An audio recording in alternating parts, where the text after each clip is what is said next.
say that he is a follower of Gandhi. You are no followers, but fellow students, fellow pilgrims, fellow seekers, fellow workers. That's Gandhi from March 2nd, 1940. How rare it is for a person with that kind of influence and that kind of following not to accept, not to glory in that kind of charisma, that kind of adulation, but rather always strenuously to turn back that dependency that's being offered to him onto the person, him or herself, and saying, be your own guide, be your own leader. He even was famously able to accept other people's mistakes from which they could learn rather than impose his views upon them. So I find it almost inconceivable the amount of security that Gandhi must have had and the amount of confidence that he had in human beings' ability to learn from their mistakes.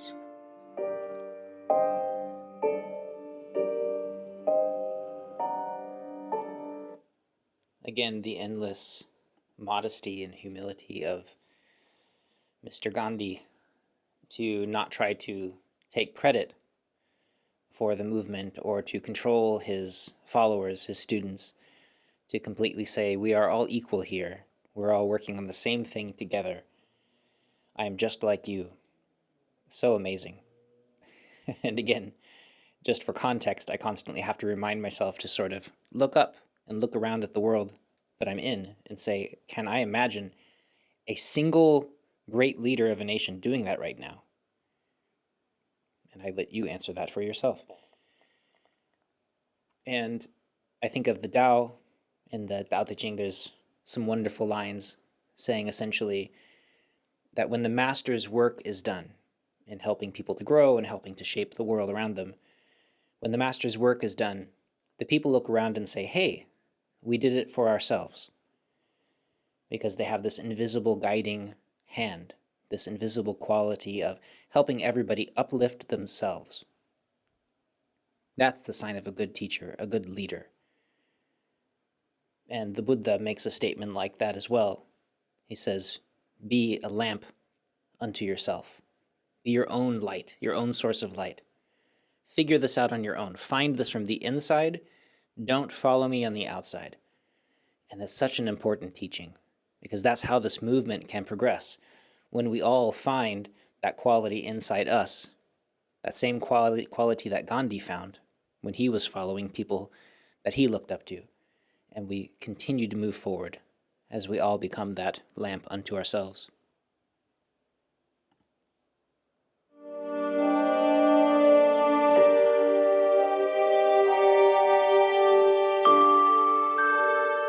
Under the ideal conditions, the barrister and the Bangi should both get the same payment. Gandhi from Mahatma, Volume 8. Here was socialism with a capital S. Gandhi detested what happened to human beings when they occupied different positions in society and immediately started to look down upon or look up to people who had different positions. It was always a question of being aware of the innate human unity, of the presence of God within, that really rendered ridiculous these social distinctions. And that was the only way that he saw that we would become able to have domestic peace and unity and what we call today equity among individuals and classes and groups.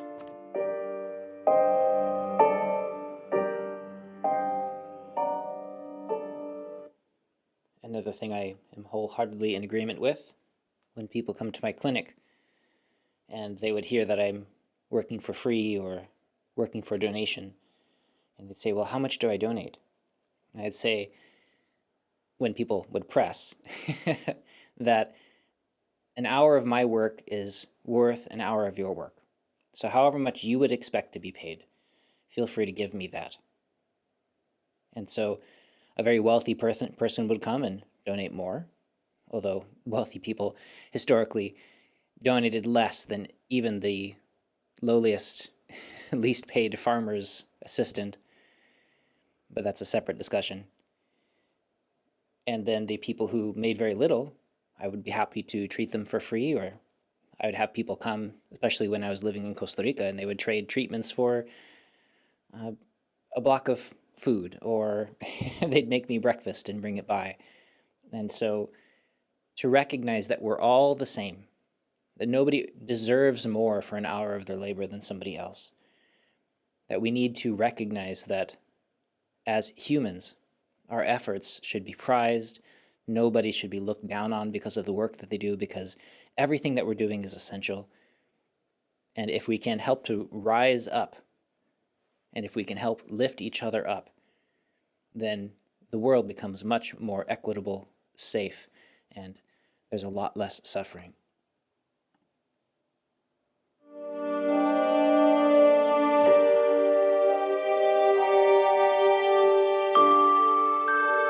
I would warn satyagrahis that such resentment is against the spirit of satyagraha. Gandhi, from a speech made at Madras, March 18, 1919.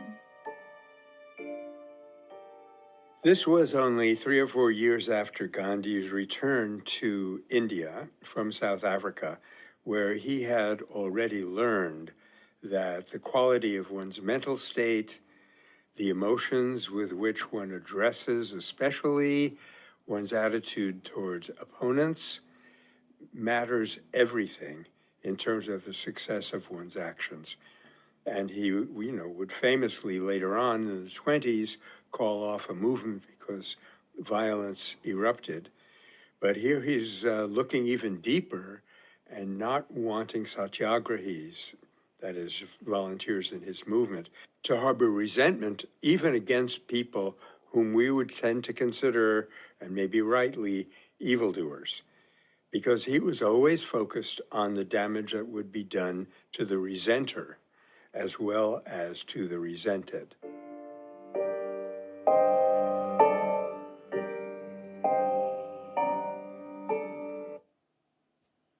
This draws to mind an interview that I read about when a person who had been released but had endured time in Auschwitz, one of the German concentration camps, enduring just the worst of all possible human circumstances. And when she was asked about the horrors that she underwent, she said, there were a few times when I was terrified that the worst would happen to me. And the person sort of nodded, and assuming they knew what she was talking about, and she said, there were times when I almost began to hate them. And in her mind, that was the worst thing that could happen, because she would lose herself. She would lose that quality of herself that she prized the most, which was her ability to be compassionate and loving, to be truly human. And I find that so very inspiring.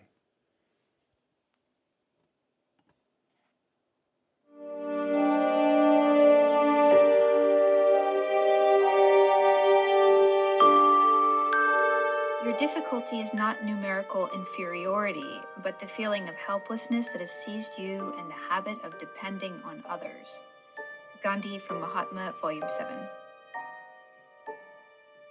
I see two issues here. One, the lack of reliance on numerical measures of success, which we fall into very easily.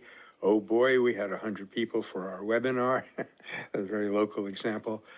And refocusing on quality, that even one person making a big breakthrough would be more powerful as a social change element than hundreds of people just, nodding in agreement. The other thing I see is the emphasis on inner as well as outer changes.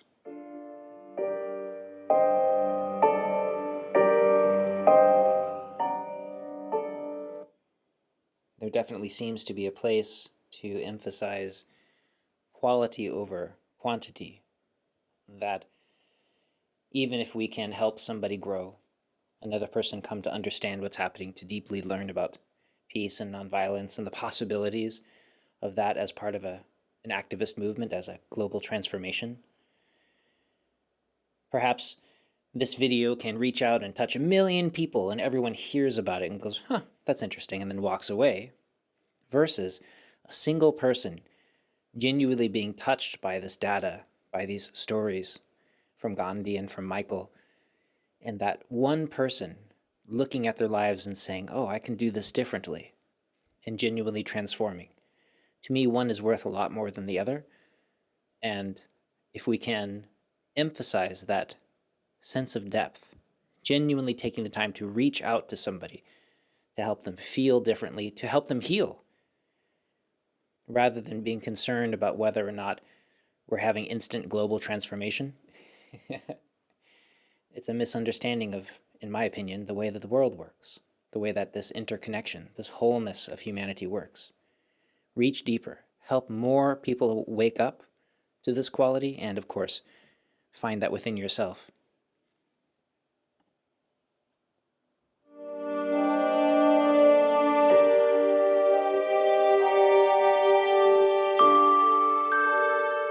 Our bodies are the real temples rather than buildings of stone. Gandhi, January 4th, 1948. Every mystic in every tradition has emphasized this refocusing. You see it very vividly, for example, in Sufi mysticism, that it's not the outer temple, but the inner temple, not the temple that was built by the hands of man, but the temple that was built by God, if you will, or nature, if you prefer. The important thing is the recognition of the sanctity of the individual human being. We come back to that time and again. And this had a very concrete physical definition for him, because one of the earliest campaigns that he was involved in after coming to the South was temple entry. And he was trying to moderate a little bit this idea that you have to go into a particular building to get close to God, and therefore it was very easy to take the next step and say, you can't come into this building, you would pollute it. So the temple entry campaign in the 20s, I believe in Madras, was probably weighing on his mind at that moment.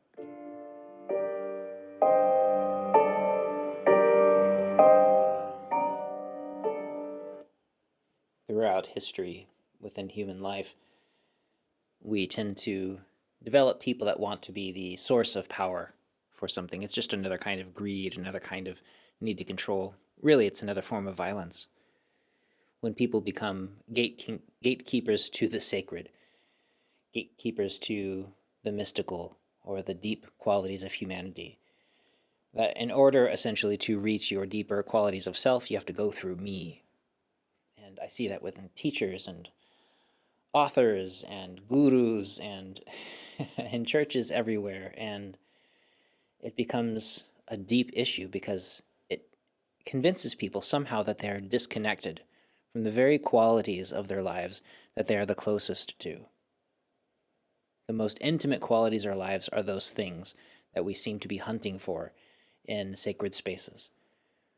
Not that sacred spaces are bad, and sure, maybe tip them a little if you need to help them with upkeep, but come to understand that nobody can separate you from the deepest, truest qualities of your nature. And one of those qualities, one of those expressions of that mystical, sacred quality is love and compassion.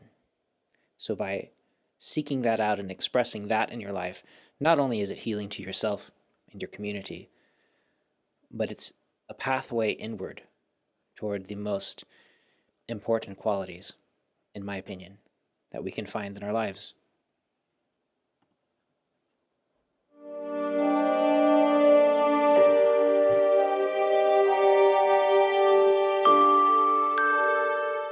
Truth is what the voice within tells you. Gandhi, Mahatma, Volume 3.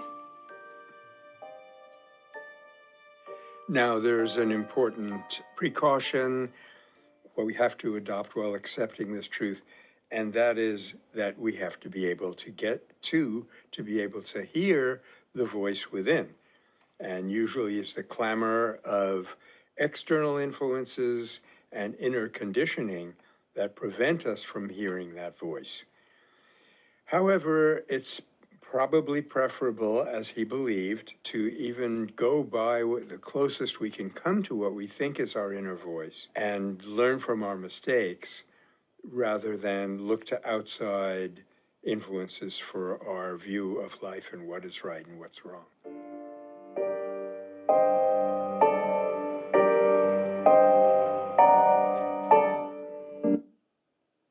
That tendency for people to mistake the voice in their head for the still small voice that's sometimes talked about. That when we say listen to your highest self, your truest self, that does not mean go in and ask yourself your opinion about things and to allow your neuroses to lead the way, your pride to have a say. Instead, what it's talking about in a metaphorical sense is silencing, finding the stillness beneath all of that noise, beneath the storm. There's the still quality of earth. In fact, in Taoism, we refer to that as true earth. And from that space of stillness, of wholeness, wisdom arises. A kind of knowingness comes out. So it's not really a voice. Maybe for some people it is. For most people, it's a deep stillness and an understanding, a connection to something greater than ourselves.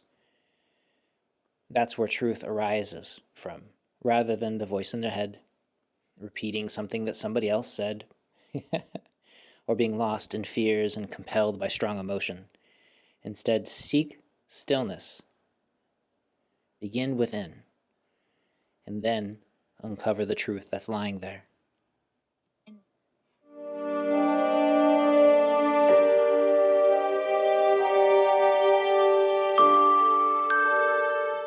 As a satyagrahi, I hold to the faith that all activity pursued with a pure heart is bound to bear fruit, whether or not such fruit is visible to us. Gandhi from Satyagraha in South Africa. Gandhi was aware that there are invisible forces operating in the world, and that this absolutely does not mean that our efforts are helpless, but rather that our efforts have to be primarily directed to what he calls the purity of our worldview, of our mental outlook. If we don't like the word purity, we could simply substitute the absence of a sense of separateness, of aggression towards the other as a person. That is the impurity which renders ineffectual our efforts.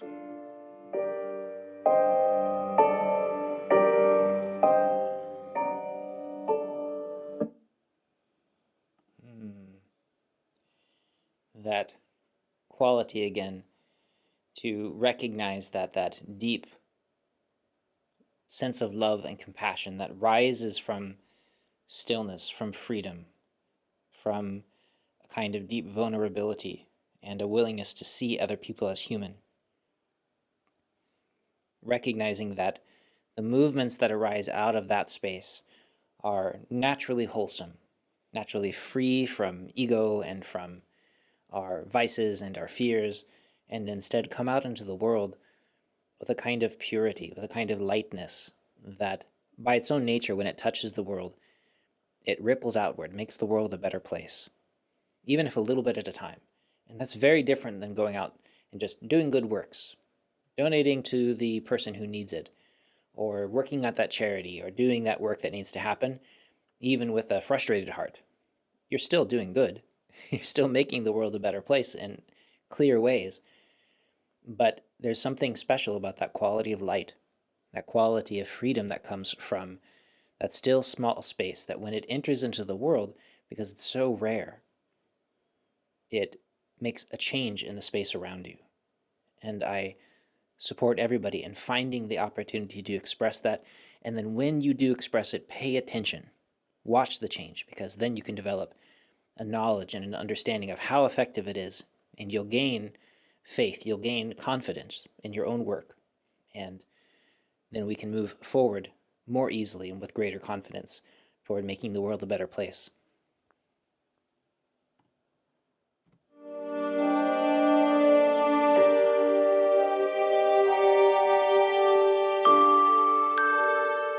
Man's nature is not essentially evil. Brute nature has been known to yield to the influence of love. You must never despair of human nature. Gandhi, November 1938. This never to despair of human nature is, for me, probably the most important principle to apply to our lives, that no matter how misguided a person or a group can be, and there are several in our world today which seem to be very misguided and causing a great deal of harm and human suffering. Still, they are human beings and they can be reached. They never lose that capacity, no matter how drastically they've been conditioned. And there are examples of this among people who have been drastically conditioned, such as, German Nazis, who can be reached if you know how to get to their heart. And having that faith means that killing is absolutely useless as a means of changing attitudes and behavior. We always want to look to the possibility of persuasion, and it is always there.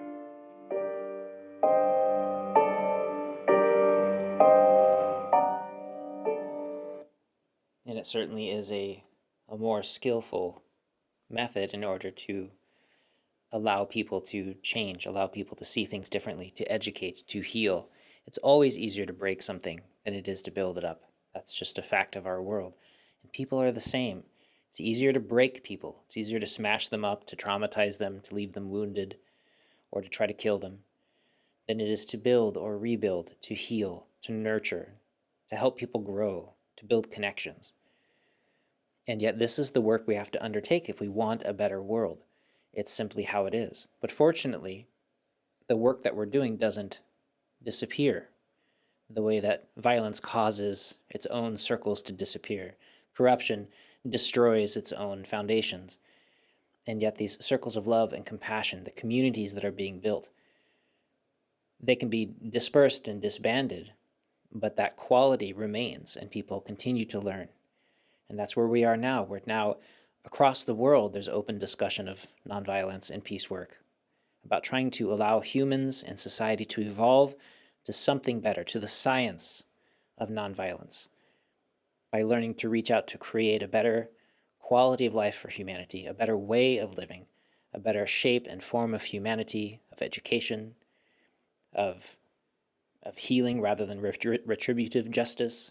And if we can begin to embrace this more and more and to share it with each other and to always remain hopeful and to have faith within our ability to change, that at heart, a well-healed human, a healthy human, is somebody capable of great love and compassion. Don't despair. Don't despair of your own human nature, nor of the people who you consider to be your opponents, because we're all in this together.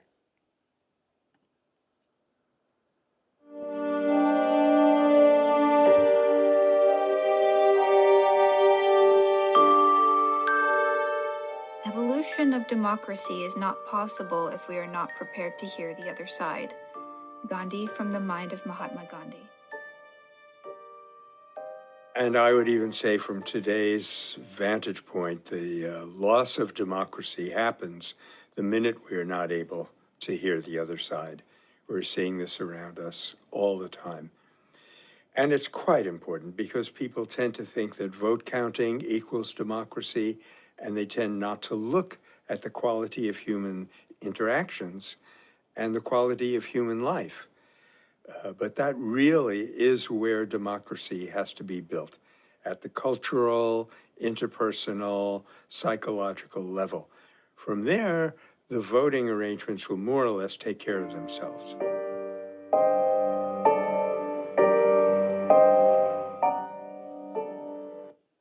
this tendency to stop being willing to listen to whatever the other side of an argument is so insidious. And it becomes more and more difficult the further embedded in our bubbles, our social bubbles that we are in. And of course, social media and the style of networking and communication that's been created here in our 21st century is making it that much more difficult, because we are ensconced in these little safe places where everybody around us agrees with us or even has wilder, more extreme versions of our views. And so I'm out there listening. I listen all the time. You can't say I'm not listening. And yet all I'm ever hearing is my opinion over and over again, which makes me feel awfully secure and awfully good and awfully right. And it actually becomes harder and harder, not just to physically hear somebody else's opinion, because they're kept so far away from me, but also when I do hear somebody else's opinion, it threatens not just my thought, my idea about this subject, whatever it is. It's not just threatening my opinion, but it begins to threaten my identity, because I am now a part of this circle, this community, which has accepted me because of my beliefs. And if you change my belief about something, now I'm threatened to be ostracized by my entire friendship circle. And of course, as we know, that's one of the scariest possible things to happen to a human. And so it's very dangerous to be left in our little circles and bubbles. We have to be willing to reach out to listen to the other side. And I remember one wonderful educator making the statement that if you don't find yourself hearing once or twice a week an opinion that is completely different from your own, but not some extremist thing that you can easily disregard, but one that actually challenges your ideas, a well-reasoned, intelligent person defending their opinion from some completely opposite side about whatever subject. If you are not hearing that a couple times a week, every week for your life, then you are actually in a very radicalized position, and you need to seek out help to step outside of your bubble before it's too late, because we need to heal ourselves if we're going to be part of healing the rest of society.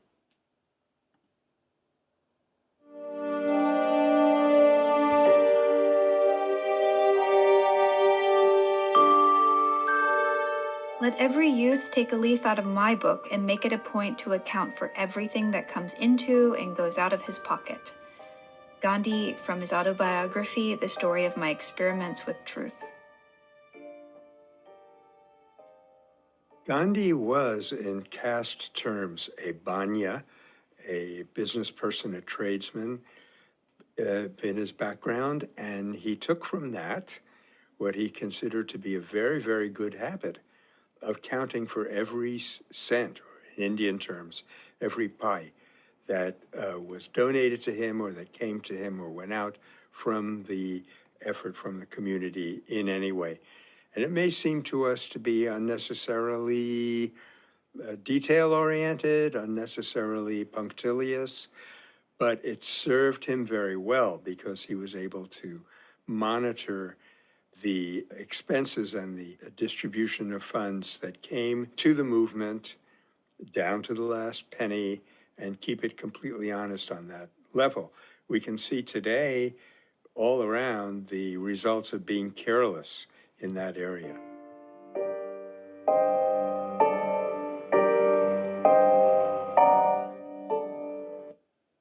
My early Buddhist teachers might refer to this as a kind of everyday Zen, where you are paying attention to every quality of your life rather than, as Mr. Michael said, being careless with our lives. Instead, we pay attention. We're present for every aspect of our choices, including what we're spending, which of course is a huge aspect of our energy interaction with the rest of the world. And if we can take into account every choice that we're making and to look at it and not to be, for instance, if we're buying something out of an impulse buy, as some people call it, if we're buying something out of fear or just because, or we are shopping to satiate some emotional need, shopping therapy, then all of this is a red flag for us that we won't notice unless we're paying attention. And so strengthen your everyday Zen. Pay attention to all of the qualities of your life Pay attention to where you leave your shoes. Pay attention to where you leave your keys when you take them out of your pocket. And pay attention to where you spend your money and why.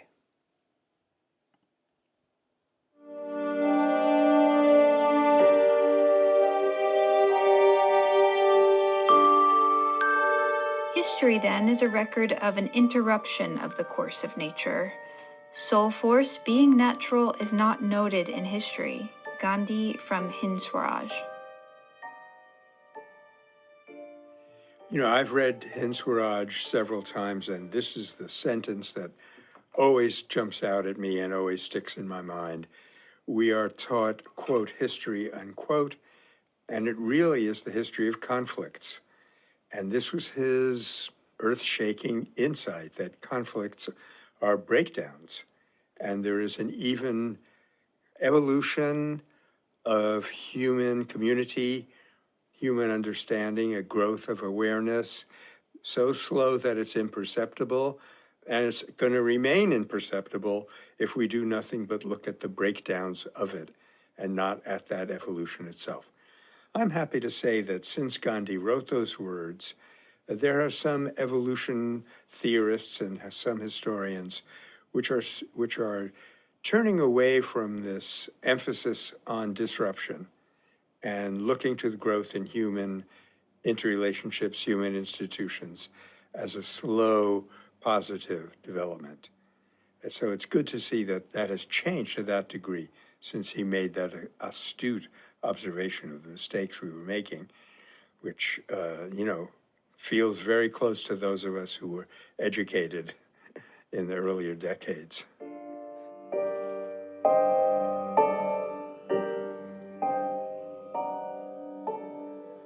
So much of the retelling of history has to be understood that history is not a objective list of information of things that happened, but rather it is a narration. It's a story that somebody's telling. You can gather the dates of things, and you can tell a story of history, of humanity, of the world around you, based on the narrative that you were wanting to spin, which is why, of course, every perspective of every ruler and person who's looking for a kind of validation of their view of history can often be validated by simply stringing together the right series of dates. And if the story you're wanting to tell yourself and young children about the history of the world, of humanity, is that people are bad and scary, and that we are constantly trying to destroy each other, and we require a firm hand to control us. We require constant vigilance and fear of the other in order to make sure that we don't tear each other apart with our teeth. Then what you do is you lay out history as a series of wars, as a series of near misses, a series of treaties trying to stop the wars, as a series of genocide. And this, of course, is exactly personally how I was taught history as an educated person in the culture that I grew up in. I'm sure that I'm not alone. And this paints a very bleak history of humanity. And it took me quite a long time to recognize that that's a very small percentage of human history, these moments of great violence and bloodshed, which are, of course, terrible and worth remembering so that we are not doomed to repeat them. But recognizing that most people in most of the world, by far, most of the time, are just wanting to live in peace, to get along with their neighbors, to raise their children, to enjoy a sunrise, to plant some crops and enjoy some food with their families, to build community. This is what most of humanity looks like. And to recognize that is really eye-opening, because then instead it paints that blood-soaked history that we're being taught as mostly the history of a relatively few number of tyrants and bad government choices and excessive displays of power and greed. And then we look around at our actual family of humanity, and we say, wow, we really do all want the same thing. You could go back 1,000 years, and you'll find somebody just wanting to sit down and break bread with their community, to help the sick person over here, to live quietly, to enjoy that sunrise, we're the same. We're all the same. And if we can step away from the madmen and from the fascists and the greed and the fear, then we can actually reach out and find each other. And we can unite humanity around us, not around them.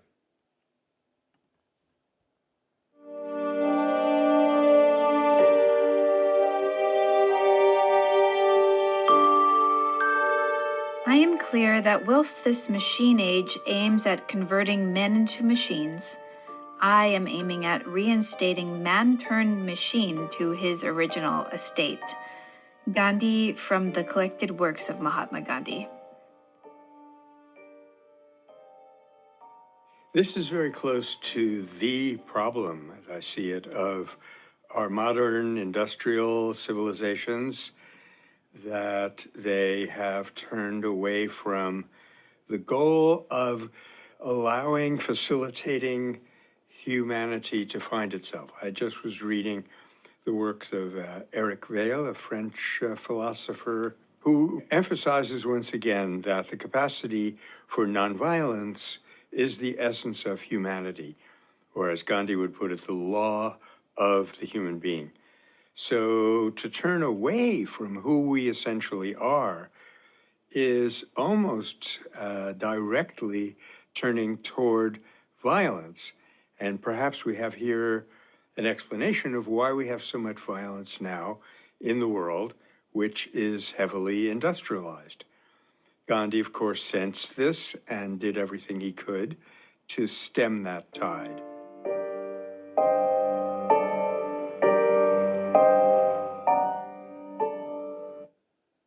I'm in agreement that much of what we have termed as industrialization has ended up with a kind of enslavement of many people. At the very least, the enslavement of their emotions and their minds, their wills, the society itself, has been turned aside from, rather than making lives better. Instead, we have emphasized making money, or making wealthy people wealthier, in the very least, or making objects to have. Certainly we have more objects than we've ever had before. Whether or not that's making life better, I leave that up to you. And at the same time, this tendency to turn humans into machines of making things, rather than as creatures who grow and love and work in their environment and express themselves, and allowing that self-actualization that the machines we've been creating have promised for millennia to help us find. Instead, all too often the machines are replacing those qualities in us, and we have trouble finding them for ourselves. And if we can instead look to allow our most human qualities to be actualized, to be healed, to be expressed, then we stop turning ourselves into machines, and instead, as he says here, reinstating humans to their original state.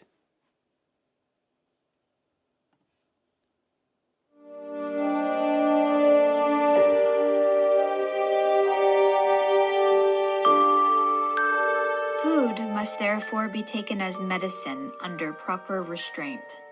Gandhi from Ashram Observances in Action. An ashram was a place where people tried to develop, to promote their inner humanity, which inevitably at some point must mean to get the senses under control. And therefore, one of the most important routes towards the control of our sensory life is through food. And there's a very clear bifurcation between two pathways. Are we going to eat food because we like it, or because it's good for us? And that is close to one of the most central existential choices that we make as human beings.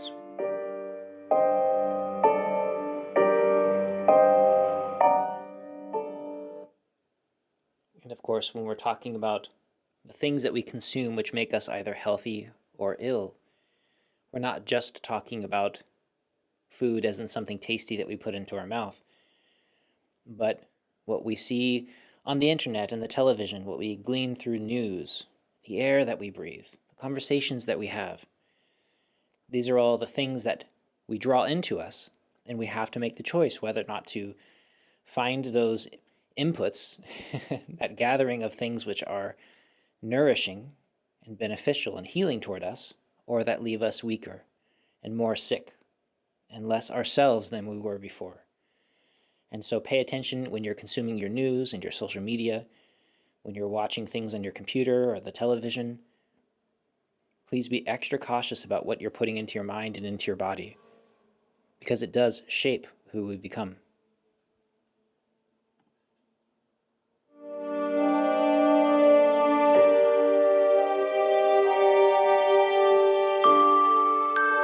If light can come out of darkness, then alone can love emerge from hatred.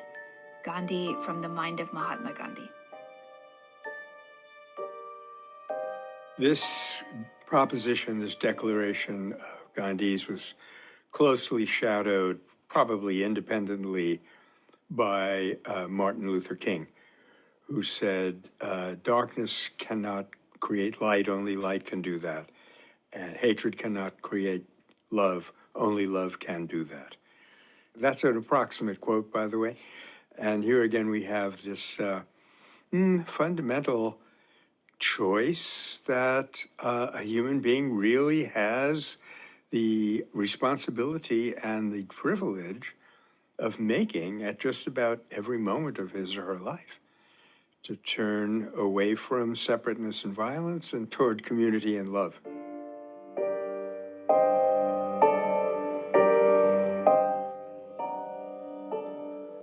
And also a quote from the Buddha that more hatred does not cancel out hatred. Only love can heal the damage that hatred creates. And by recognizing that love is the inherent quality beneath the hatred, that beneath the noise that you can hear out on the street or coming from the space around you, recognizing that beneath that there is silence, stillness. It's always there. It's the more fundamental quality of the space. You take all the noise out, you uncover the spaciousness that's there, the stillness. That means that you can always find it there. And in the same quality, there's noise and agitation, there's catastrophe and pain, and beneath that, always, forever, there is this lightness, this love, this presence, this quality of our nature that is always capable of healing. And by uncovering that and knowing where to look for it, don't look for it on the outside, by finding it inside, then you always have this, as we say, this diamond in your pocket, this medicine that's with you. And then we use that to heal ourselves and then to reach out and to heal the community as well.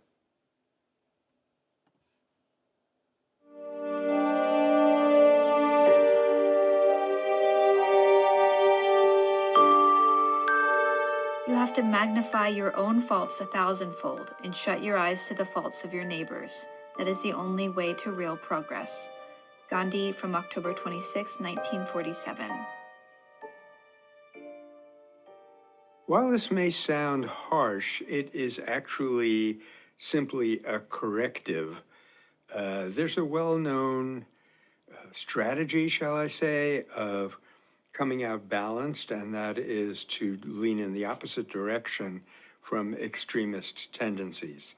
And the fact is, we all have an extreme tendency to be only too keenly aware of the faults, shortcomings of others, and in so doing, kind of lose interest in the shortcomings in ourselves, which does, more harm than good, a lot more harm than good. So we must really forcibly lean in the other direction in order to come up balanced. And I think that's exactly what Gandhi was getting at here.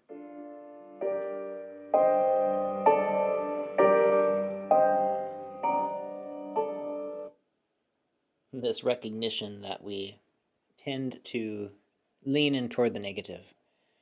That the reason why the news loves to portray disaster and terrible things and what's going wrong in the world is because of this negativity bias of the human brain. They do much better than if they're portraying all of the good things happening. They'll say, yep, another terrible thing didn't happen today. Yep, this bank over here next to your house was not robbed again. Can you imagine if that's what we found? Yep, another person that lives next to you did not fall off of a ladder today. If that was happening all of the time, we would have this very clear sense of what the world is actually like. But instead, the mind looks around for what's going wrong, which makes sense, even evolutionarily, that the person who paid attention to every rustle in the bushes next to them, oh, there's a noise in that bush over there, maybe it's a tiger, I'm going to run away. Even if it's just a regular breeze moving through the brush, you'll never find out because you ran away. And those people tended to survive, versus the person that said, well, the bush is making a noise, it's probably the wind. Even though it's 1 in 1,000 times maybe it actually is a tiger, there's enough of evolutionary pressure to push more and more people to be the descendants of the ones that find fear and look for the scary thing all the time. And as humans, that's an actual measurable part of our nature, that we tend to look for the negative, always. And so if you can start to purposefully correct that habit in your eyes of looking around and notice the things that are going right, it can take practice. You might have to journal about it or get the help of a therapist and a friend to purposefully, as we say, count your blessings. Do it throughout the day. Notice constantly that the loved ones in your life, when they're healthy, notice when they're healthy. Oh, another day went by. I'm not sick. My loved ones are fine. How amazing. That way, our life isn't filled with only putting our collective conscious energy toward paying attention to what's wrong, because all we ever do then is feel helpless and hopeless, because we feel like things are only ever going wrong, but only because we're not paying attention to the incredible bounty of blessings all around us all the time.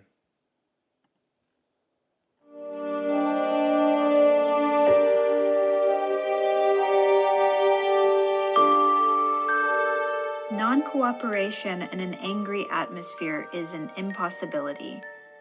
Gandhi from Mahatma, Volume 2. I think Gandhi didn't mean that you cannot non-cooperate if you're angry. Of course, let's say it's a question of not paying war taxes. So you can non-cooperate by not paying those taxes, by refusing to do it. But what he's getting at is, if you do this in a spirit of anger against others, and this is kind of similar to what we were just saying in the previous selection, you really vitiate the nonviolent effect of your act. So that's what's important. He's trying to get us to turn the searchlight on our inner state, make sure that we feel empathy and love for others, and then almost whatever we do will be nonviolent. Whereas if we don't make that internal readjustment, that disposition, as Erasmus said, towards justice, then even if we physically non-cooperate, it is not civil disobedience, it's just recalcitrance.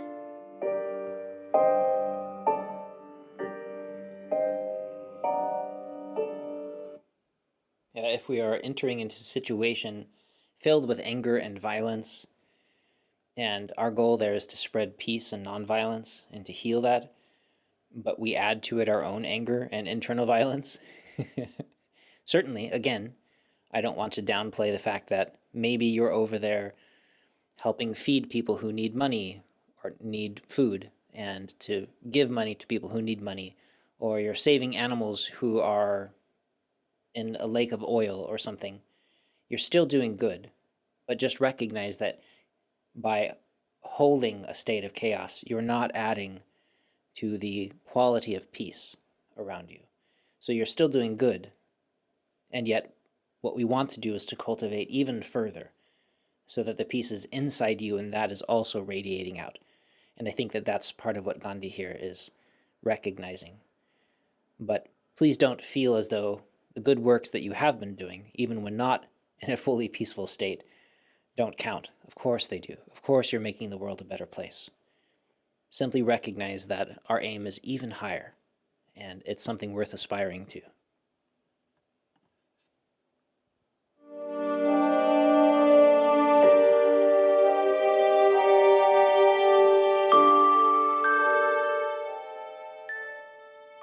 He who has a living faith in God will not do evil deeds with the name of God on his lips. Gandhi, from Mahatma, Volume 4. Many mystics and God-realized people have said that you will not be able to do harm if you have the awareness of unity with others, which is, of course, the existence of God.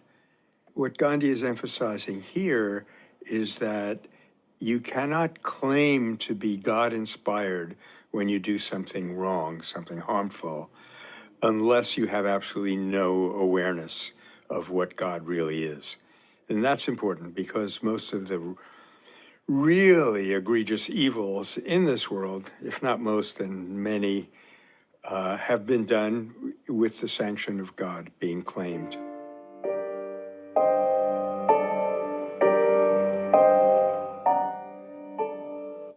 It is really true how, from many religious perspectives, some of the worst atrocities in human history have been done in the name of some god or some religion or gods. And I feel like it's very much worth redefining this term, because so often within those religions that God is considered a source of love and peace. And yet people are committing the worst atrocities in the name of that God of love and peace. And it's terrifyingly conflicted. It's not something that can be argued about clearly, because this is not a sane way of being. But if we can help those religious people understand how their perspective conflicts with their own religious dogma and ideas, maybe connecting with a deeper idea of God or spirit that allows them to feel their own level of compassion and healing, rather than allowing the most injured individuals in our society, the sickest people who need the most help, who think that they're doing the right thing, but end up harming the whole world through their insanity. If we can create a safe space for those people, and we can help to clear up some of the doctrine that's out there, which is the most hateful, the most terrifying to be spread in the name of some god, I think that's part of some of the healing that we can do. We don't want to force anyone to believe anything, but we do want people to be healthy enough to recognize when an act of terror is not the same thing as an act of love.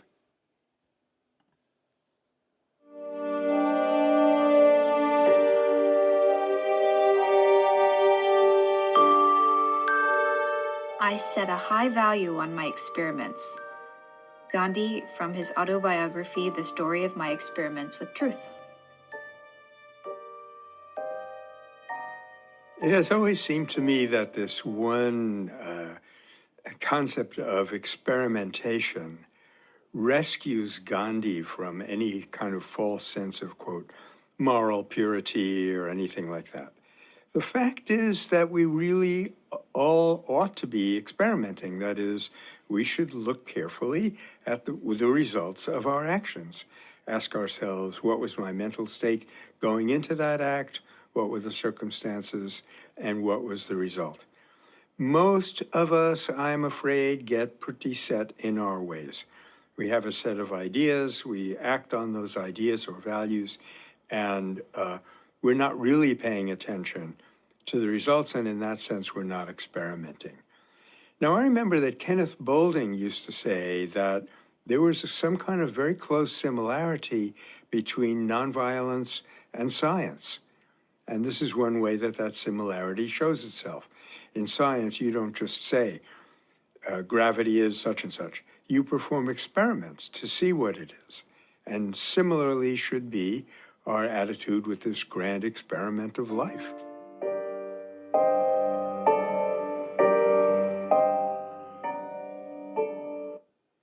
wholeheartedly agree once again with Mr. Gandhi and Master Nagler that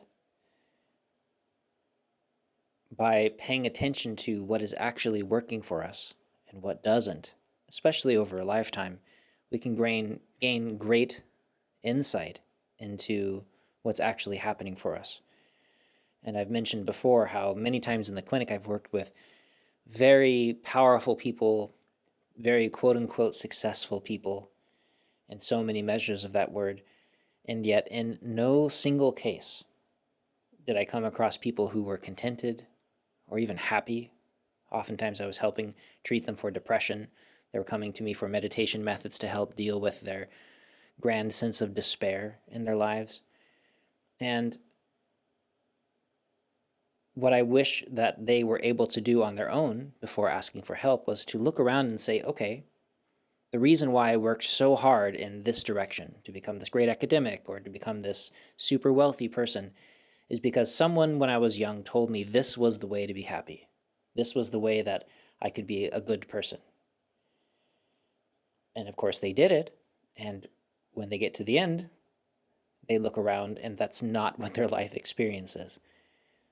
And how nice would it be if instead they were able to say, okay, well, this isn't working. Maybe I'll try something else. Maybe I'll reach out to a friend who seems to know more, which is why oftentimes people will end up with me studying. And then they'll say, okay, this isn't working. Let's try this. Maybe just try becoming calm and quiet. The most simple, natural things you can find, and see if that uncovers a sense of peace for you. And if you find yourself even 5%, even 1% more clear, more calm, more peaceful at the end of doing the most simple practice in the universe, and you don't get that from buying the expensive car or doing any of the things that you were thinking was going to help you, maybe there's a better direction for you. And so what I would put to all of you is the same question that I would put to them, which is, are you able to find that contentment does not require more stuff? That a sense of peace is always present underneath the noise, and that simply by cultivating peace, the feelings of agitation start to fade, even a little bit. That relaxation makes you feel better. Physical relaxation of your nervous system, it makes you feel better, and it's not a thing that you can add, rather it's a thing that you let go of. You don't need to go buy relaxation through a drug or somebody helping you, but you can learn to relax. It's a natural part of your system. And then once you uncover it, you feel better relaxing than you ever could going out and chasing that thing that you were told to chase. And if you can uncover that through experimentation, as Gandhi here is recognizing, that you can start to learn what it is you actually want. That peace and contentment, that quality of love that you're hoping for in your relationships, these are all things inside you. You can uncover them and it doesn't cost you anything because it's your most natural state of being. Find it for yourself, set yourself free, and then when you can, help set somebody else free too.